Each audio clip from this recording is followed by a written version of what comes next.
My girlfriend cheated, now I'm a duck. Seriously, Sarah always smelled like jasmine and ambition. It was one of the things I loved about her, how she carried herself like she was already halfway to where she wanted to be. I, on the other hand, was perfectly content where I was writing code, building things that mostly worked and coming home to Sarah. We had a good life, a predictable life, a life I thought we both wanted. We lived in a sleek, modern apartment in River North, overlooking the city. The rent was obscene, but the view was breathtaking, especially at night when the buildings glittered like fallen stars. Sarah worked downtown as a marketing executive, pulling in serious money and schmoozing with clients. I worked remotely, a software engineer for a tech company in California. It was a good arrangement, or so I thought. The first crack appeared subtly, almost invisibly. A text message flashed on Sarah's phone while she was in the shower. "Can't wait to see you tomorrow." It vanished before I could fully process it. When she came out, I asked her about it, trying to sound casual. "Oh, that was just David," she said dismissively. "He's a new colleague. We're working on a big project together and he's always sending me updates." David. The name felt like a shard of glass lodged in my throat. I'd met him once at a company party. Handsome, impeccably dressed, oozing with a kind of effortless charm that I could never quite master. He'd spent an inordinate amount of time talking to Sarah, his eyes lingering on her a beat too long. I told myself I was being ridiculous. Sarah loved me. We'd been together for 5 years. She wouldn't do that to me. But the doubt had been planted and it began to fester. Sarah started coming home later, claiming long hours and demanding clients. Her jasmine scent seemed fainter, replaced by a subtle, unfamiliar cologne.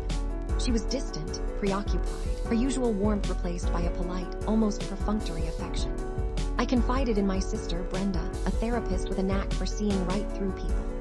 "Mark, honey," she said, her voice laced with concern, "trust your gut. If something feels off, it probably is." My best friend Liam, a cynical bartender with a dry wit, was less subtle. "Dude, she's totally banging someone else. Confront her.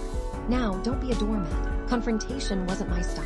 I was a fixer, a problem solver, not a drama queen. So I did what any rational, modern man would do. I started obsessively checking her phone. I felt like a creep, rifling through her messages when she was asleep, scanning her emails when she left her laptop open. I found nothing. She'd covered her tracks well, too well. The paranoia consumed me. I was losing sleep, losing focus at work. I was turning into someone I didn't recognize. Finally, desperate for answers, I did something I never thought I would do. I hired a private investigator. Detective Miller was a grizzled, chain-smoking woman with a weary voice and a world-worn gaze. She didn't judge me, didn't offer platitudes. She just took my money and got to work.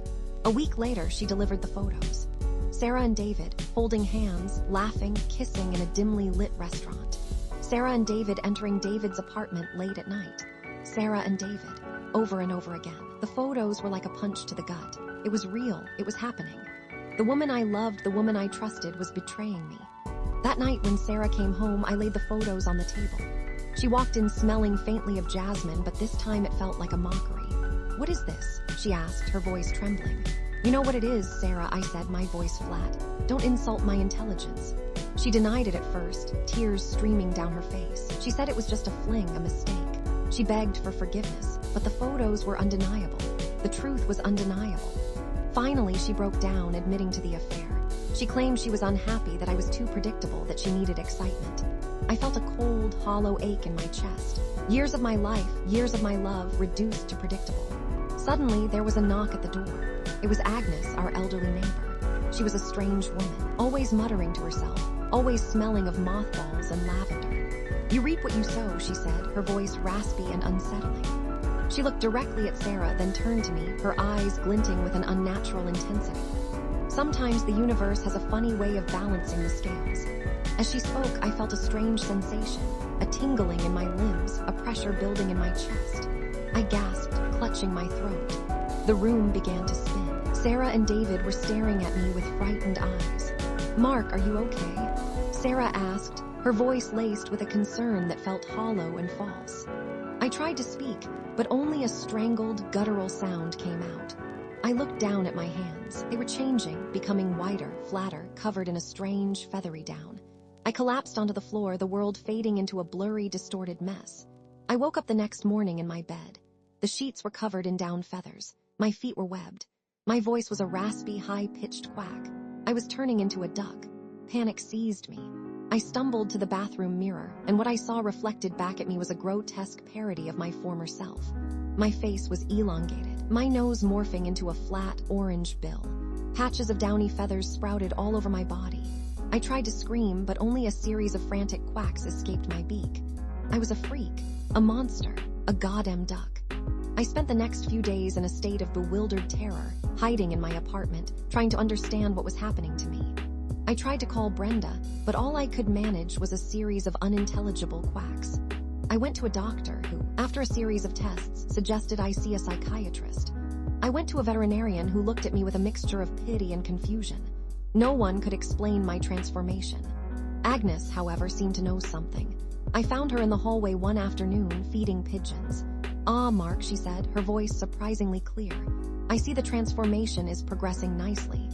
"Quack," I croaked, desperately trying to communicate. "Don't worry," she said, patting my head with a surprisingly strong hand. "It's all part of the process. You're learning a valuable lesson.